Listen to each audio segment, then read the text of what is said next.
का जो टॉपिक है shape of liquid drops on solid surface. Normally observe किया रहेगा कोई भी सॉलिड सरफेस टेबल वगैरह पे अगर पानी के ड्रॉपलेट्स हम लोग डालते हैं तो वैसे ड्रॉप जैसा फॉर्म होता है। कभी कभार होता है कि वो स्प्रेड हो जाता है, बट कभी कभार क्या होता है ड्रॉपलेट जैसा होता है।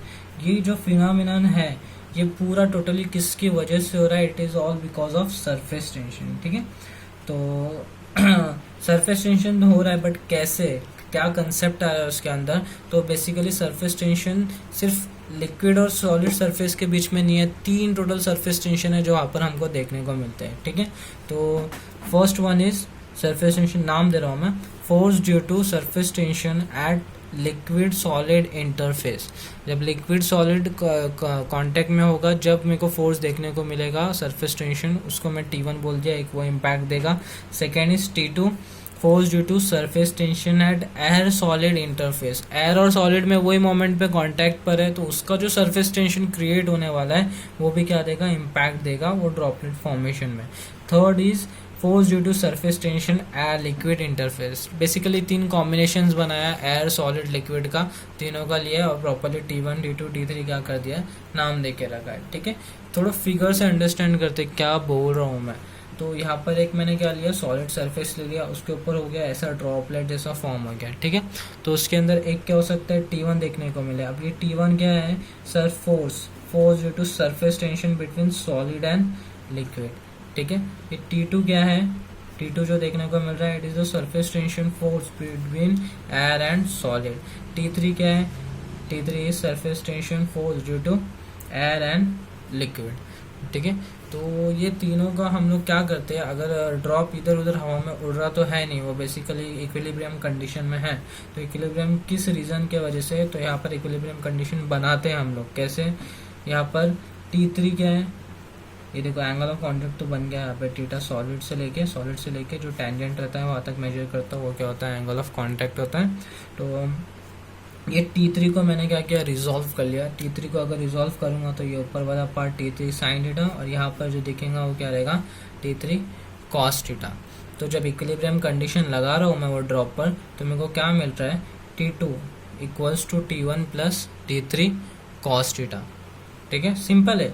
ये T3 कॉस थीटा ये साइड जा रहा है, T1 भी ये साइड जा रहा है, और लेफ्ट साइड में क्या जा रहा है, T2। तो T2 must be equal to T1 plus T3 cos theta. थोड़ा सिंप्लीफाई किया, कॉस थीटा की वैल्यू निकाला, वो क्या निकाला है, T2 minus T1 upon T3। ठीक है, अब यहाँ पर थोड़े केसेस बनाए, कंडीशन बनाया। जरूरी नहीं ना हमेशा ड्रॉपलेट ऐसा ही दिखे, थोड़ा केस क्या हो जाए, चेंज हो जाए। तो ये पहला केस तो ये सिंपल है, उसी से रिलेटेबल डिस्कस करता हूँ। केस 1 क्या है, if T2 is greater then T1। ये इक्वेशन को देखते जाओ तो केस समझ में आएंगे प्रॉपरली, इसको याद रखो माइंड में। T2 is greater then T1।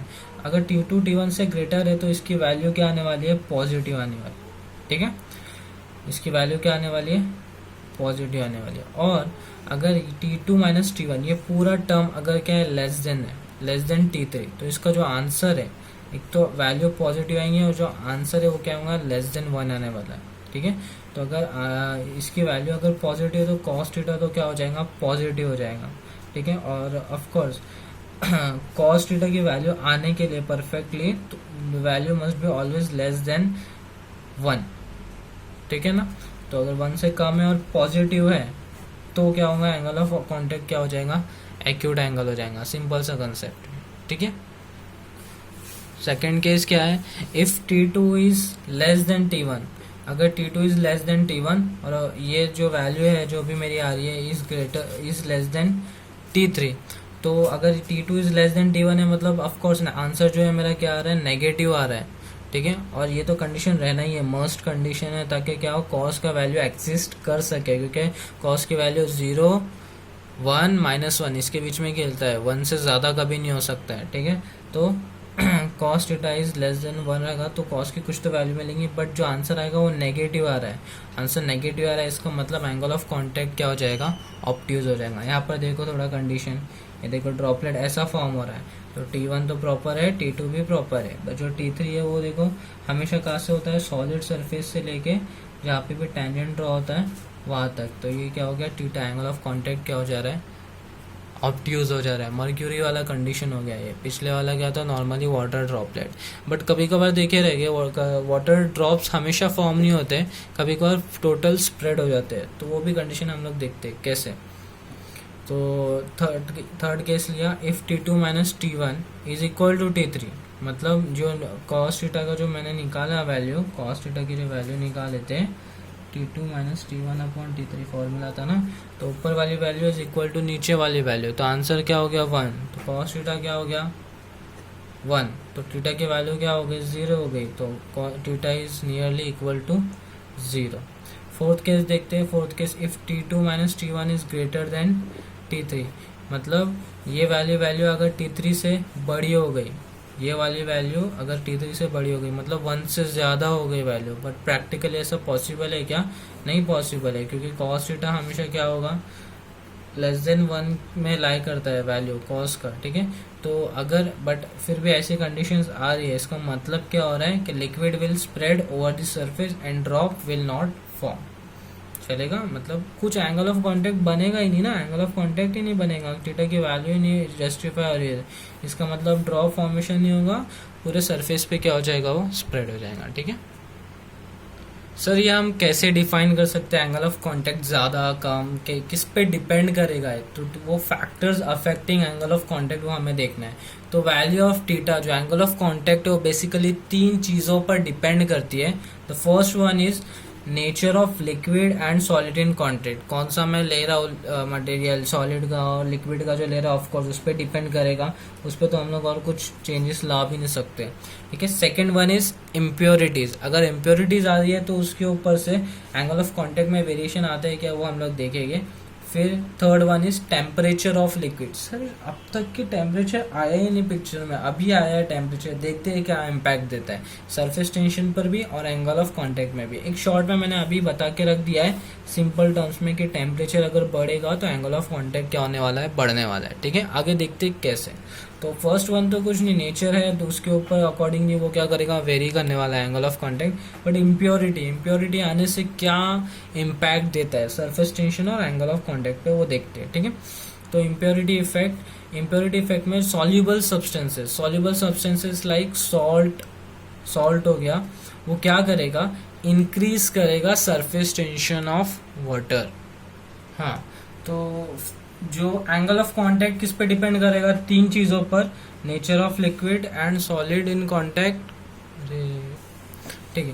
तो फैक्टर्स अफेक्टिंग सरफेस टेंशन, 3 जो एंगल ऑफ कांटेक्ट चेंज होता है because of 3 factors, that is nature, second one is impurities अगर रहा तो, और फिर third one is temperature of liquid. इसके अलावा फैक्टर्स अफेक्टिंग सरफेस टेंशन अलग है, एंगल ऑफ कांटेक्ट अलग है, सरफेस टेंशन अलग है।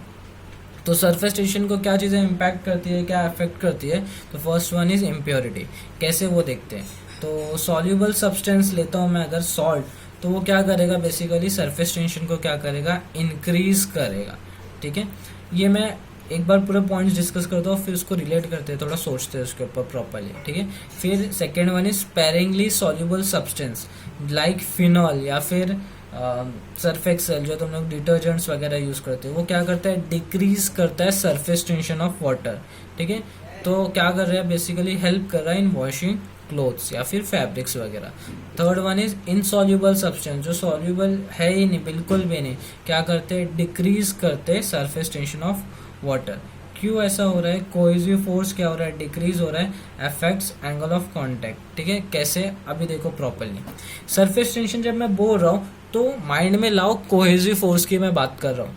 कोहेसिव फोर्स मतलब मॉलिक्यूल्स के आपस में जो फोर्स ऑफ अट्रैक्शन है उसकी मैं बात कर रहा हूँ, ठीक है। तो जब मैंने सॉल्युबल सब्सटेंस उसके अंदर डाला तो सॉल्युबल क्या हो गया, उसके अंदर और प्रॉपर्ली घुल मिल गया, अच्छे से घुल मिल गया, मतलब उनका कोहेसिव फोर्स बेसिकली क्या हो गया, बढ़ गया, फोर्स ऑफ अट्रैक्शन क्या हो गया, बढ़ गया उनके अंदर। तो सरफेस टेंशन बेसिकली क्या हो गया, इंक्रीज हो गया। वही अगर मैं सेकेंड एग्जांपल ले रहा हूँ, स्पेरिंगली सॉल्युबल सब्सटेंस अगर मैं फिनॉल या डिटर्जेंट में वाटर में डालता हूँ तो उसके अंदर क्या हो जाता है, कोहेसिव फोर्स डिक्रीज होता है। सर कैसे, अरे मॉलिक्यूल्स है ना वाटर के बहुत सारे, उनके बीच बीच में जाके क्या हो रहा है, ये डिटर्जेंट वगैरह मिक्स नहीं हो रहा है ना, तो क्या हो जा रहा है, बैठ जा रहा है, गैप क्रिएट कर रहा है दो सेम मॉलिक्यूल्स के बीच में, वाटर मॉलिक्यूल के बीच में गैप्स क्रिएट कर रहा है। तो अगर गैप का क्रिएट कर रहा है तो क्या हो रहा है, बेसिकली कोई फोर्स क्या हो रहा है, डिक्रीज हो रहा है, तो सिंपली सरफेस टेंशन भी क्या हो गया, डिक्रीज हो गया। सर सरफेस टेंशन डिक्रीज हुआ तो अच्छी बात है क्या, वो क्लोथ्स वगैरह वॉश हो जाते हैं? हाँ, कैसे? जो कपड़ा रहता है, फैब्रिक वगैरह, उसके अंदर वाटर मॉलिक्यूल्स काफ़ी बड़े साइज में रहते हैं, मॉलिक्यूल का साइज काफ़ी बड़ा है, पेनिट्रेट नहीं कर पाते प्रॉपरली। बट वही जब मैंने क्या किया, डिटर्जेंट उसमें ऐड किया, तो अब क्या हो गया, डिस्टेंस क्रिएट कर दिया मैंने वाटर मॉलिक्यूल्स के बीच में, वाटर मॉलिक्यूल्स के बीच में डिस्टेंस क्रिएट हो गया, तो अब साइज छोटी हो गई ना, अब प्रॉपरली क्या हो रहा है, क्लोथ से, फैब्रिक से क्या हो रहा है, पास हो पा रहा है, जिसकी वजह से क्या हो रहा है, क्लोथ्स वगैरह क्लीन होता है। तो आगे जाके जो एड्स वगैरह आते हैं ना, जो एड़ा बनाते हैं, वाइट टाइड वगैरह एंड ऑल, तो बेसिकली वो लोग नहीं वॉश कर रहे क्लोथ्स को, डिटर्जेंट्स नहीं करते, मेन कौन करता है, वाटर ही करता है, बट हेल्प करते हैं डिटर्जेंट सरफेस टेंशन डिक्रीज करने में। तो जो डिटर्जेंट ज़्यादा अच्छे से सरफेस टेंशन डिक्रीज करेगा वो ज़्यादा अच्छा होने वाला है बेसिकली, ठीक है। थर्ड वन, जो इनसॉल्युबल सब्सटेंस है, जो सॉल्युबल है ही नहीं, बल्कि और अच्छा क्या हो गया, उसने सरफेस टेंशन जो है मॉलिक्यूल्स के बीच में जाके बैठा और सरफेस टेंशन क्या कर दिया, और काफ़ी ज़्यादा क्या कर दिया, डिक्रीज कर दिया, ठीक है। कोई फोर्स क्या कर दिया, डिक्रीज कर दिया। एग्जाम्पल जो मैंने यहाँ पर दिया वो मर्क्यूरी इन डस्ट, मतलब मर्क्यूरी नॉर्मली कैसे ड्रॉपलेट फॉर्म में दिखता है हम लोग सरफेस वगैरह पे अगर उसको डालते हैं तो, बट अगर वो डस्ट से मिक्स हो गया, इम्प्योरिटीज अगर उसमें ऐड हो गई, तो उसके एंगल ऑफ कांटेक्ट में इम्पैक्ट आएगा, जिसकी वजह से वो ड्रॉपलेट जैसा फॉर्मेशन नहीं दिखाएगा, अनलेस एंड अनटिल उसका मैं क्या करता हूँ, पूरा डस्ट निकालने देता हूँ, ठीक है। First one was impurity affecting surface tension. The second one is temperature affecting surface tension. Simple terms में टेम्परेचर अगर बढ़ा तो सरफेस टेंशन क्या होने वाला है, डिक्रीज होने वाला है। सर कैसे?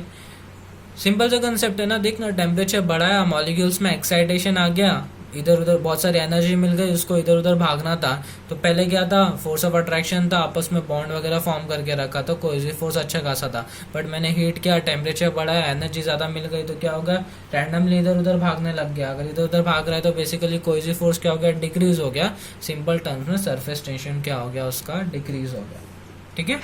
तो examples, new cotton fabric should be washed in cold water. जो नया कपड़ा वगैरह खरीद के लाते हैं हम लोग, बोलते हैं ना उसको, अरे ठंडे पानी में भिगा के रख उसको थोड़े टाइम करके। क्यों ऐसा?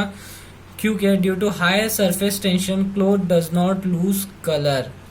अगर मैंने गर्म पानी वगैरह यूज़ किया तो उसकी वजह से क्या होगा, सरफेस टेंशन डिक्रीज हो जाएगा। और सरफेस टेंशन अभी हम लोगों ने पढ़े, डिक्रीज होता है, इजीली पेनिट्रेट हो पाता है कपड़ों में से, इजीली पेनिट्रेट हुआ तो कलर नहीं छोड़ेगा फिर कपड़ा, तो इसलिए ठंडे पानी में धोने का, ठीक है।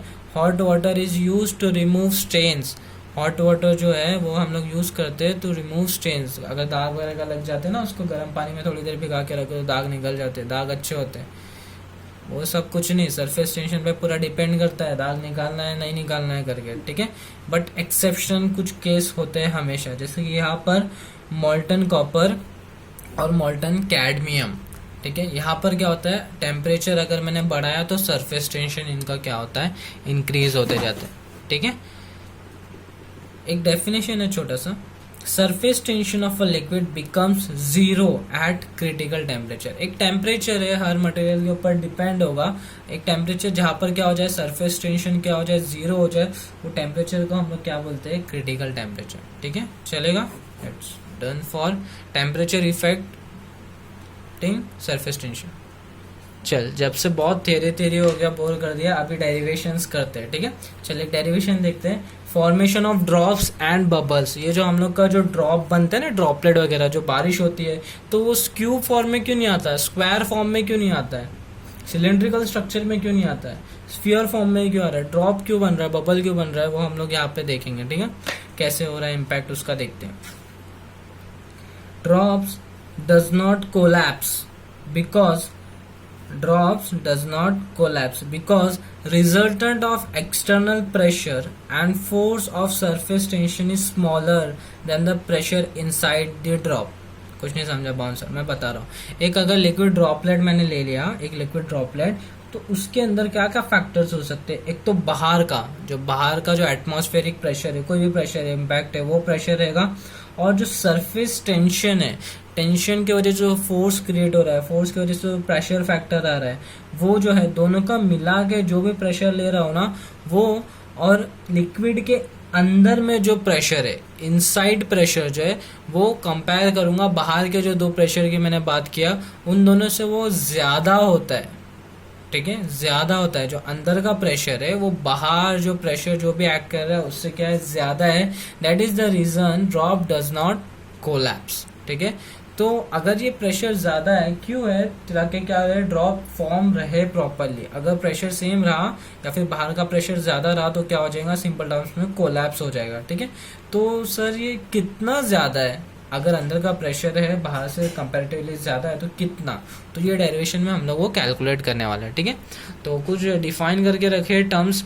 पी आई को क्या बोल रहा हूँ, inside pressure, PO outside pressure. तो पी आई माइनस पीओ क्या रहने वाला है, change in pressure, simple terms में। यही हम लोग इसका डेरिवेशन करने वाले हैं। ठीक है, आर क्या है, radius of a drop, delta R increase in radius लिया हूँ, मतलब अगर ये पहले से इतना रेडियस था तो बढ़ा, अगर मैं ऐसा अज्यूम कर रहा हूँ कि there is small increase in the size of sphere. हाँ, तो ये जो रेडियस क्या हो रहा है, बेसिकली मैं ऐसा मान के चल रहा हूँ, एक ड्रॉपलेट था वो क्या हुआ, बेसिकली थोड़ा सा क्या हो गया है, इंक्रीज हो गया है। ठीक है, तो डेल्टा आर क्या क्या हो, स्मॉल इंक्रीज इन रेडियस लिया। ठीक है, एरिया निकाला, एरिया का फॉर्मूला 4πr², स्फीयर है ना, ड्रॉपलेट स्फीयर फॉर्म में, तो एरिया क्या हो गया, 4πr², इनिशियल एरिया। बट अगर रेडियस बढ़ गया तो एरिया क्या हो जाएगा, A2 equals to 4πr plus delta R, बड़ा हो गया ना, R plus delta R the whole square. A plus B the whole square का फॉर्मूला लगाओ, A square plus 2ab plus B square लगाऊंगा तो R square plus 2r delta R plus delta R square. As delta R is very very very very small, मैंने खुद से assume किया ना कि थोड़ा सा बढ़ रहा है करके, वो तो काफी कम बढ़ रहा है, तो डेल्टा आर स्क्वायर तो और काफी छोटी वैल्यू रहेंगी, निग्लेक्ट कर दो उसको। तो ये वाला टर्म तो गया, क्या बचा, r square plus 2r delta r, 4πr को अंदर भेजो, A2 क्या मिलेगा, 4πr² plus 8πr delta R. ठीक है, अब जो चेंज इन एरिया है, चेंज इन एरिया बेसिकली डीए से डिनोट कर रहा हूं मैं, तो क्या मिलेगा, A2 minus A1, A2 minus A1 करो, A2 की वैल्यू ये मिली है और A1 की वैल्यू ये है। इसको इससे अगर माइनस कर रहा हूं तो देख, ये जो है 4πr², वो तो कैंसिल हो गया, क्या बच रहा है खाली 8πr डेल्टा आर, तो 8πr डेल्टा, इसको मार्क कर दिया 1। अब ये जो सरफेस एरिया बढ़ा, जो बढ़ा है, तो ऑफ कोर्स अपने आप नहीं बढ़ा, कुछ ना कुछ वर्क डन हुआ होगा। तो ये जो वर्क डन हुआ है वो हम लोग कैलकुलेट करते हैं, work done increasing the surface area. तो हम लोगों ने फर्स्ट डेरिवेशन सरफेस एनर्जी जब निकाल रहे थे, हम लोगों ने उसमें एक रिलेशन निकाल के रखे थे, the work done equals to TDA, surface tension into change in surface area. तो टी इंटू जो सरफेस एरिया है वो मैंने जो सॉल्व किया था वो इधर फ्रॉम 1 मैंने क्या कर दिया, पुट कर दिया। ठीक है, ऑल्सो बचपन से हम लोग फॉर्मूला एक पता है हमको वर्क डन का, क्या है वर्क डन का formula, force into displacement, force into displacement. तो जो वर्क डन हो रहा है, फोर्स तो मैंने ले लिया हूँ, इंटू क्या ले हूँ, डिस्प्लेसमेंट। डिस्प्लेसमेंट कितना हुआ, पहले कितना था आर, बाद में चेंज जो दिखा रहा है वो डेल्टा आर है ना, तो वो डिस्प्लेसमेंट क्या ले लिया, डेल्टा आर ले लिया, चेंज इन रेडियस जो था। ठीक है, उसके बाद फोर्स का और एक फॉर्मूला पता है मेरे को, बचपन से हम लोग ने पढ़े, pressure equals to force upon area. तो फोर्स का फॉर्मूला क्या मिल गया, एक्सेस प्रेशर जो है इनटू सरफेस एरिया। तो फोर्स तो लिख दिया, एक्सेस प्रेशर मतलब जो ज्यादा है, change in pressure, PI minus PO into surface area जो पहले ओरिजिनल था वो वाला 4πr² ले लिया। तो वर्क डन का यहाँ से कुछ तो रिलेशन मिल रहा है, 4PI minus P0 into 4πr² into delta R, force into delta R, यहाँ की वैल्यू पुट कर दिया। ठीक है, अब इधर भी कुछ तो वर्क डन मिला है और ये जो वर्क डन मिला है सेम ही है ना, जो प्रेशर क्या हो रहा है, प्रेशर डिफरेंस की वजह से चेंज आ रहा है सरफेस एरिया में, और यहाँ पर वर्क डन हो रहा है जो सरफेस एरिया पर, तो बेसिकली दोनों वर्क डन सेम ही है। दोनों को इक्वेट कर दो, यहाँ से T 8πr delta R put गया, यहाँ से ये वैल्यू पुट कर रहा हूँ, दोनों को रिलेट कर रहा हूँ। कुछ कैंसिल हो रहा है क्या, देखो हाँ बहुत कुछ कैंसिल हो रहा है, पाई पाई कैंसिल, ये 4 1 जा 4 2 जा कटा, ये डेल्टा आर कैंसिल, इसमें इधर से एक आर, इधर से एक आर, यहाँ से क्या बचा T, यहाँ से क्या बचा T बचा, और यहाँ से क्या बचा, एक R बच रहा है। तो PI minus P0 access pressure जो इक्वल्स टू क्या मिल रहा है, 2T अपॉन R। ये बेसिक डेफिनेशन है। सर ये डेरिवेशन बहुत टफ है क्या, नहीं बहुत सिंपल है, बचपन की चीजें याद करनी है, सिर्फ 2 फॉर्मूलाज इसमें याद रखने, एक तो वर्क डन जो हमको अभी ये चैप्टर में जो सीखे TDA करके, वर्क डन TDA, और जो हमको पहले से मालूम है work done force into displacement, और फोर्स कहाँ से मिलता है, प्रेशर इनटू एरिया से मिलता है। बस टर्म्स को रिलेट करते जाओ, वैल्यू फटाफट मिल जाएंगे। या फिर सिंपल तो है फॉर्मूला, याद रख सकते हैं 2T/R, ठीक है। ये क्या है, excess pressure inside a drop. इसी को हम लोग बोलते हैं Laplace law of spherical membrane. Important है, याद रखो, Laplace law of spherical membrane, ठीक है। बट ये तो किधर लिया हम लोगों ने, नॉर्मल ड्रॉपलेट लिए वाटर का उसके अंदर। बट अगर सोप बबल लिया, सोप बबल में क्या हो जाता है कंडीशन, जो सरफेस एरिया है वो क्या होगा, एक्सटर्नल भी सरफेस एरिया काउंट करना पड़ता है, इंटरनल का भी देखना पड़ता है सरफेस एरिया। तो कितना हो गया, 2 सरफेस हो गया बेसिकली। तो ये जो भी है उसमें क्या करना पड़ रहा है, डबल करना पड़ रहा है। तो सोप बबल में जो एक्सेस प्रेशर आएगा वो क्या हो जाएगा, 4T/R, twice of that of water droplet. चलेगा, ठीक।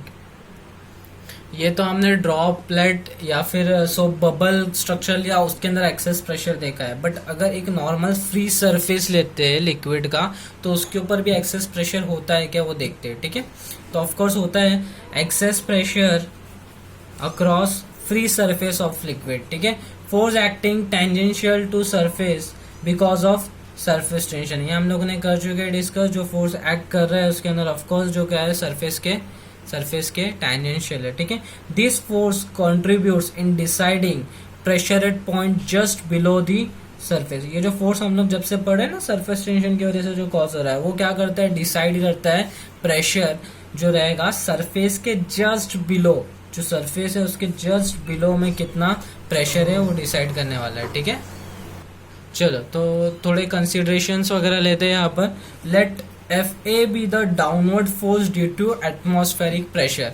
प्रेशर आने वाला है नॉर्मल फ्री सरफेस ऊपर एटमॉस्फेयर की वजह से, वो प्रेशर की वजह से जो फोर्स इम्पार्ट होने वाला है उसको मैं क्या बोल दे रहा हूँ, क्या बोल रहे हैं हम लोग, FA बोल देते हैं, ठीक है। उसके बाद एक अजम्पशन ये देख, प्लेन लिक्विड सरफेस है, पहला वाला केस है। इसके अंदर ये क्या है, कंटेनर है, कंटेनर के अंदर फ्री सरफेस लिक्विड था। उसके अंदर हम लोग क्या कर रहे हैं, अब यहाँ पर हमने कंसिडरेशन किया 2 पॉइंट्स का, एक A पॉइंट एक B पॉइंट। ये जस्ट बिलो A, जस्ट ये जो सरफेस है उसके जस्ट अबव है और ये जस्ट बिलो है, ठीक है। अब यहाँ पर एक स्टेटमेंट मैंने दिया वो काफी इंपॉर्टेंट है, level difference between A and B is almost 0, so no pressure difference. जो हम लोग हाइट से रिलेटेड प्रेशर डिफरेंस कैलकुलेट करते हैं ना, कि यहाँ पर हाइट जो आता है ρgh बेसिकली फॉर्मूला आता है प्रेशर इम्पार्ट का, वो यहाँ पर हम लोगों ने क्या किया, नेग्लिजिबल लिए, विथ निग्लेक्ट ही कर दिया ऑलमोस्ट। हम लोग ऐसा मान रहे हैं कि इनके बीच में कुछ वो फैक्टर आने ही नहीं वाला है, ठीक है। तो बस दूसरे फैक्टर्स आएंगे, हाँ आने वाले हैं, एटमॉस्फेरिक प्रेशर वगैरह फैक्टर्स आने वाले हैं, ठीक है। चल देखते हैं क्या है।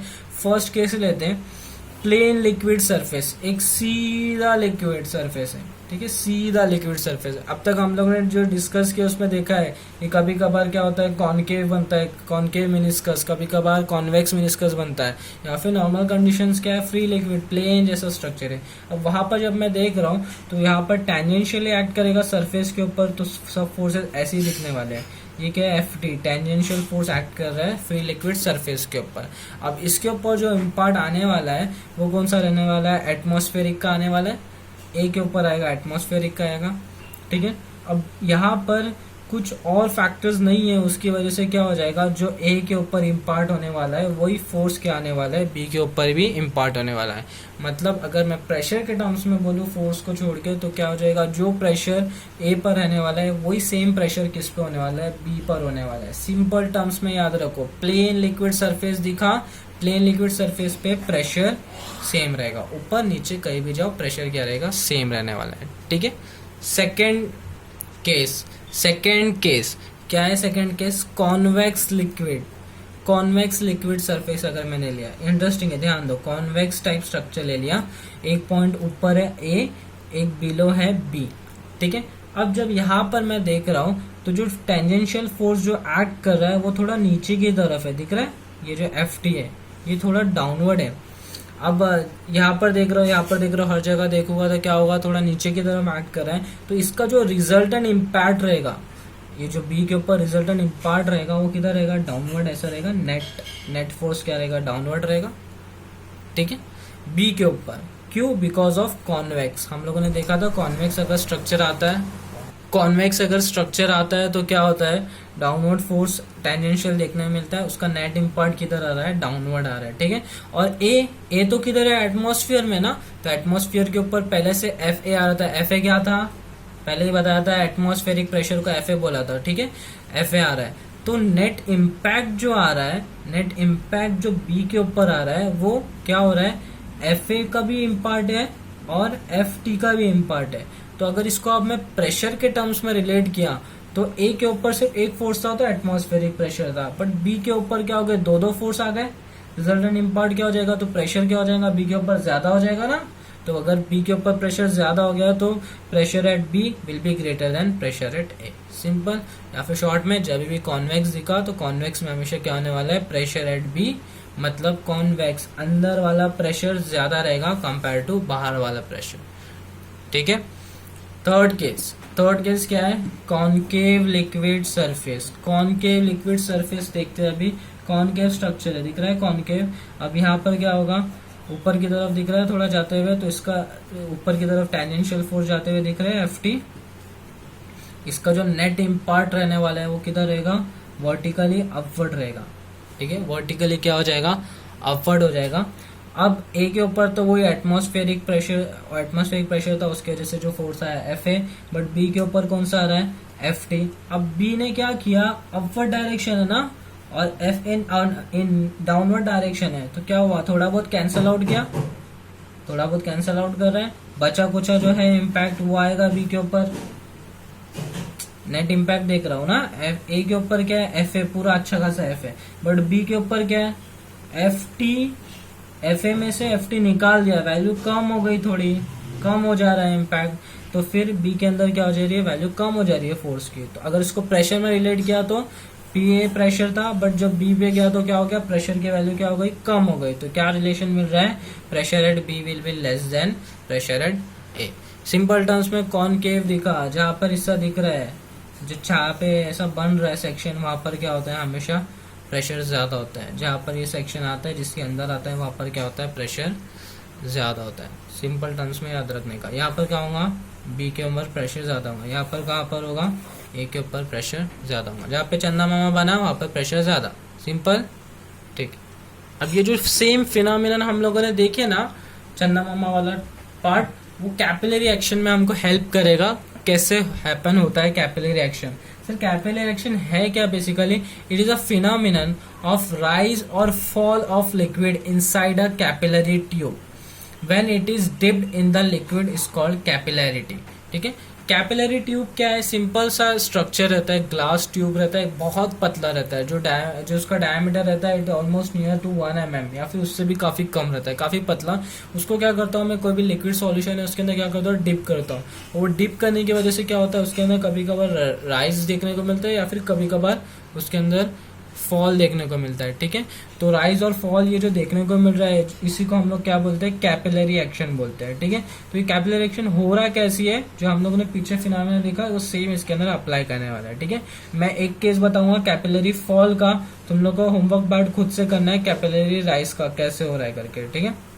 चलो ध्यान दो, capillary tube dipped in liquid which does not wet its surface, example mercury in glass, capillary drops. Sir अभी से मैंने बता दिया कैपिलरी फॉल कहाँ पर होने वाला है, जहाँ पर क्या करेगा, वो लिक्विड क्या करेगा, सरफेस को वेट नहीं करता है, उस वहां पर क्या होने वाला है, capillary fall. Mercury example mind में डाल लो, वो क्या करता है, कभी भी वेट नहीं करता है सरफेस को, बट लिक्विड वगैरह जो वाटर वगैरह हो गया वो वेट करता है सरफेस को, हाँ। तो वहां पर क्या होने वाला है, राइज देखने को मिलने वाला है। सिंपल टर्म्स में याद रखो, वही रिलेशन है, कॉन्वेक्स, मिनिस्कस, फिर rise, fall, angle of contact, ये सबके रिलेशंस बना के रखो खुद से।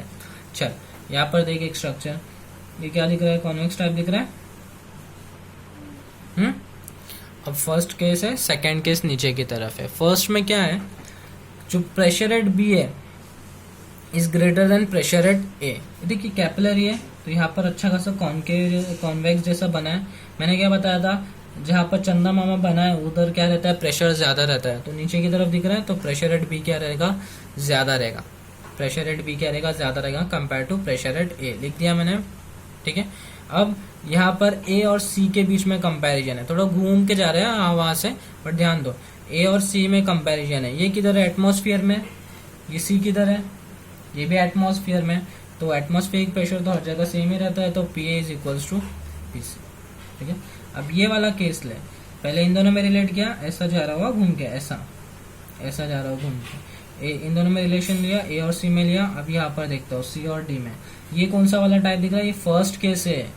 यहाँ पे कुछ कॉन्वेक्स भी नहीं है, कॉन्केव नहीं भी है, पहला केस है। कौन सा? प्लेन वाला। प्लेन में क्या बताया था? वो टेंजेंशियल फोर्स क्या हो जाता है? बैलेंस हो जाता है। तो इसका मतलब यहाँ पे जो भी प्रेशर है वही क्या रहता है? नीचे प्रेशर रहता है। तो क्या रिलेशन मिला यहाँ से मेरे को? P C is equal to P D, P C equals to P D. और एक कुछ तो निकाला था ना पी सी ए और सी में, मतलब ये तीनों में प्रेशर क्या है? सेम है। अगर ये तीनों में प्रेशर सेम है तो मैं ऐसा नहीं लिख सकता कि P B is greater than P D. अरे A is equals to B, B equals to C, then A is equals to C, वो रिलेशन यूज किया है। ठीक है, तो मेरे को ए की जगह मैंने क्या लिखा? डी लिखा, क्योंकि इक्वल है ना दोनों। ए की जगह पे डी लिख रहा हूँ तो P B is greater than P D मिल रहा है। ठीक है, अब ये लिखने से क्या मिल रहा है यहाँ पर ध्यान दे, ये पूरा लिक्विड आपस में कांटेक्ट में था, पूरा कांटेक्ट में था, बट स्टिल क्या हुआ वहां पर? यहाँ का प्रेशर ज्यादा हो गया और यहाँ का प्रेशर कम हो गया। और नेचुरल टेंडेंसी ऑफ फ्लूइड ऐसी है, वो हमेशा high pressure to low pressure क्या होती है? फ्लो होती है। फ्लूइड की प्रॉपर्टी क्या है? वो high pressure to low pressure क्या होता है? फ्लो होता है। अब यहाँ पर प्रेशर ज्यादा था, यहाँ पर प्रेशर कम है, तो क्या करेगा? हाई प्रेशर जहाँ है वहां पर क्या करेगा? लो प्रेशर तक क्या करेगा? फ्लो करेगा। तो ये क्या हो गया? तो अब फ्लो कर रहा है तो यहाँ पे क्या हो जा रही है? क्वांटिटी कम हो जा रही है, और यहाँ पे क्या हो रही है? क्वांटिटी इंक्रीज हो जा रही है। ठीक है सर, कब तक होगा? पूरा खाली हो जाएगा क्या? नहीं, कब तक होगा? जब तक क्या हो जाता है? P B equals to P D नहीं हो जाता, प्रेशर क्या हो जाते हैं? इक्वल नहीं हो जाते, सेम नहीं हो जाते, तब तक। तो सर कितनी फिर हाइट तक ये कम होगा? तो इसका हम लोग अभी डेरिवेशन देखेंगे, कैलकुलेट करेंगे कितनी हाइट लगती है इसको बेसिकली। ठीक है, जैसे कि मैंने कहा तुम लोगों को राइज वाला पार्ट तुम लोगों को खुद से आइडेंटिफाई करके थ्योरी पार्ट में लिखना है अच्छे से। ठीक है, एक्सप्रेशन फॉर कैपिलरी राइज और फॉल, तो इसमें दो तरीके से हम लोग फॉर्मूले को डिराइव कर सकते हैं। पहला वाला जो केस है वो क्या है? Using pressure difference. Pressure difference देखो हम लोगों ने अभी किया है, पीछे डेरिवेशन है हम लोगों ने किए थे। Pressure due to liquid column, pressure due to liquid column is equal to pressure difference due to concavity. ये देखो फिगर मैंने बनाया, यहाँ पर जो कॉन्केविटी है, ये जो कॉन्केविटी है, pressure due to liquid column is equal to pressure difference due to concavity. मतलब जो लिक्विड कॉलम में जो इंक्रीज या फिर डिक्रीज देखने को मिल रहा है, वहां पर जो भी प्रेशर बिकॉज ऑफ प्रेशर जो इंक्रीज आया है, that will be equal to the pressure difference due to concavity. Concavity जो हम लोगों ने पिछले डेरिवेशन में डिस्कस करके जो वैल्यू निकाले ना सोप बबल में, ड्रॉपलेट मॉलिक्यूल में जो एक्सेस प्रेशर रहता था, वो सेम जो टू टी अपॉन आर मिल रहा है ना, that will be equal to that pressure difference, जिसकी वजह से क्या देखने को मिल रहा है? राइज देखने को मिल रहा है हमको। ठीक है, तो pressure due to liquid column, height factor आ रहा है, तो हाइट का फॉर्मूला रो जी एच था, एच रो जी हम लोग ने लिखे थे, और that is equal to pressure difference two T upon R. ठीक है, let R be the radius of capillary tube. ये देखो कैपिलरी ट्यूब मैंने बनाया है, वो स्मॉल आर क्या ले लिया हूँ मैंने? रेडियस ले लिया हूँ। Theta be the angle of contact, बराबर बनाया एंगल ऑफ कांटेक्ट। यहाँ पे ऐसा सरफेस है कॉनकेव मिनिस्कस, वहाँ पे टेंजेंट बनाया, ये क्या हो गया? एंगल ऑफ कांटेक्ट हो गया। ठीक है, अब radius of curvature of meniscus given by, radius of curvature मतलब ये जो कर्वनेस जो है ना, उसका मैं रेडियस काउंट कर रहा हूँ, तो इसको मैं आर पकड़ लिया। ठीक है, ये राइट एंगल ट्राइंगल बन गया। ये राइट एंगल ट्राइंगल में बस मुझे इतना बताना है कि ये टीटा, और यहाँ अगर ये वैल्यू टीटा है तो ये टीटा कैसे आ रही है। ठीक है, ध्यान से देखना, गौर से सुन। ये एंगल टीटा है, ठीक है, अगर मैं इसको ऐसा करता हूँ तो ये जो बचता है ये 90 डिग्री बन गया, ये इतना, तो ये 90 माइनस टीटा। ठीक है, यहाँ पर जब जा रहा हो तो ये वापस दिख रहा है, ये 90 एंगल दिख रहा है। अगर ये 90 माइनस टीटा है तो ये बच गया, वापस क्या हो जाएगा? टीटा। अगर ये टीटा है तो बाय अल्टरनेट एंगल्स ये भी क्या हो जाएगा? टीटा हो जाएगा। थोड़ा घूम फिर के आता है, बट वो वैल्यू क्या मिलती है? टीटा मिलती है। ठीक है, तो अगर टीटा मुझे मिल गया है तो कॉस टीटा का फॉर्मूला लगाओ, क्या बनता है? Adjacent upon hypotenuse. सॉल्व करके क्या मिल रहा है? R equals to capital R equals to small R upon cos theta.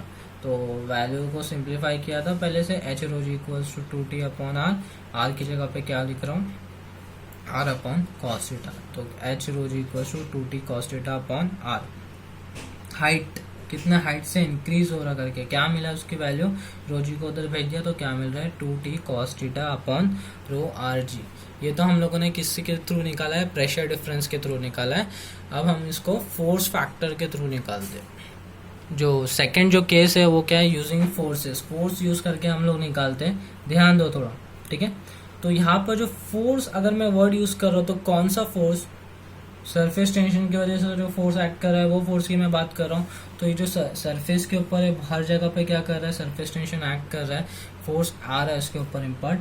तो मैंने क्या ले लिया, हर यहाँ पर दो फोर्सेस देखने को मिल रहे हैं, बट जब मैं कंटेनर देख रहा हूँ तो हर जगह से क्या आ रहा है, रैंडमली क्या आ रहा है, फोर्स निकल रहा है।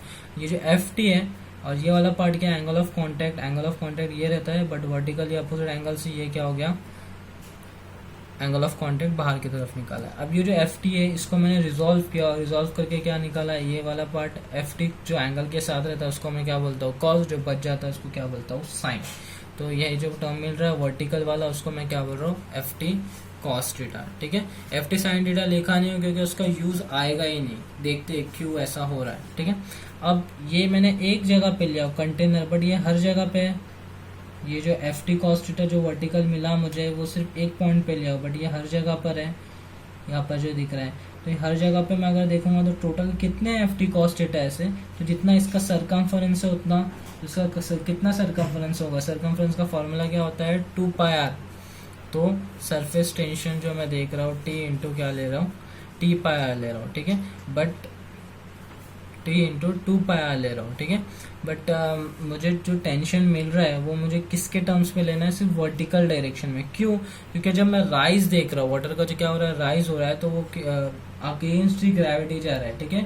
जो फोर्स फैक्टर आ रहा है बिकॉज ऑफ ग्रेविटी के अगेंस्ट जा रहा है वो, तो जो टेंशन की वजह से जो वर्टिकल इम्पार्टेशन मिला है सिर्फ वो देखना है, हॉरिजॉन्टल जो पार्ट दे रहा है वो नहीं देखना है हमको। तो वर्टिकल में क्या मिला मेरे को, एफ टी की जगह क्या लिख रहा हूँ मैं, टी लिख दूँ या फिर एफ टी जो तुमको कन्वीनियंट लगे वो। यहाँ पर मैंने एफ टी जो मिल रहा है वर्टिकल में क्या लिख रहा हूँ, T into 2πr cos theta, ठीक है, चलेगा। सिंपल फॉर्मूला बचपन से हम लोगों ने देखे। वॉल्यूम का फॉर्मूला क्या होता है, पायर स्क्वायर। सिलेंडर है ना, सिलेंड्रिकल स्ट्रक्चर है, कितनी हाइट तक राइज हो रहा है, एच हाइट तक, तो क्या ले लिया, पायर स्क्वायर एच। फिर मेरे को डेंसिटी इक्वल टू क्या होता है, मास अपॉन वॉल्यूम। तो मास क्या मिल गया, डेंसिटी इंटू वॉल्यूम। तो वॉल्यूम क्या निकला, पायर स्क्वायर एच इंटू क्या कर दिया, डेंसिटी डाल दिया। फिर मेरे को मास का मालूम है, वेट का कंडीशन मालूम है, वेट क्या होता है, mg, वेट क्या होता है mg। तो मास मिल गया था pier square H rho into क्या कर दिया मैंने, g कर दिया। सर क्यों कर रहे हैं हम लोग इतना सब, मैंने अभी तो बताया, वेट और जो वर्टिकल फोर्स है वो क्या है, इक्वल हो रहा है, इक्वेट करने के लिए। तो जो वेट है that will be equal to that vertical tangential force, ठीक है, सरफेस टेंशन फोर्स। तो pi r square H rho ji equals to 2πr T cos theta. कुछ कैंसिल हो रहा है क्या, हाँ, pi cancel, R square R कर गया, और कुछ जा रहा है नहीं। तो एच इक्वल्स टू क्या मिल रहा है, 2t cos theta upon rho R G. दोनों डेरिवेशन से हमने क्या निकाले, सेम वैल्यू निकाले, डेट इज हाइट कितना राइज दिखाएगा। सर जरूरी हमेशा राइज दिखाएगा, नहीं, फॉल भी तो दिखाएगा। हम लोगों ने केस डिस्कस किया ना अभी, मर्क्यूरी वाला लिए, उसमें क्या होता है, फॉल होता है। फॉल वाले कंडीशन से भी हम लोग क्या निकाल सकते हैं, यही सेम फॉर्मूला यूज कर सके दोनों कंडीशन हम लोग यूटिलाइज कर सकते हैं, चलेगा।